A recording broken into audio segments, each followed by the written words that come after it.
মাশাআল্লাহ, বেগুন দেখেন একটা গাছে, আলহামদুলিল্লাহ। এটা কোনো মানে কীটনাশক ছাড়া, হ্যাঁ।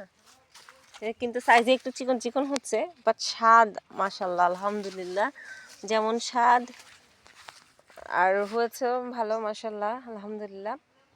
এই বেগুনটা গাছের একটা মজার ব্যাপার আছে। মজার ব্যাপার কি, এই গাছটা লাগানো হয়নি, গাছটা প্রাকৃতিকভাবে এমনি এমনি এখানে বেগুন গাছ হয়ে গেছে। হ্যাঁ, আর ওই গাছটা পরবর্তীতে যখন দেখেছি না একটা গাছ হয়ে গেছে, গাছটা কাটা হয়নি।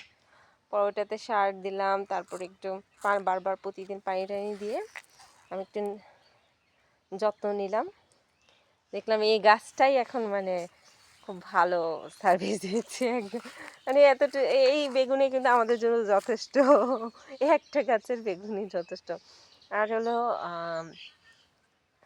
রোজার মধ্যে তো যথেষ্ট আলহামদুলিল্লাহ, আল্লাহর বিশেষ রহমত। এই বেগুন গাছটা আমাদের আরেক ধাপ সবজির দিকে, আরেকটা সবজি বাড়ি দিল আর কি, আলহামদুলিল্লাহ। যাই হোক, এটা থেকে ইন্সপায়ার হয়ে আবার নতুন নতুন বেগুন গাছ লাগানো হয়েছে।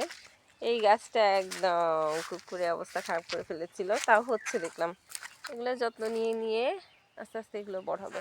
এরকম 4-5টা গাছ আবার লাগিয়েছি, যাতে পরবর্তীতে আর নিজেদের খাওয়ার জন্য বাইরে কথা চিন্তা করতে না হয়।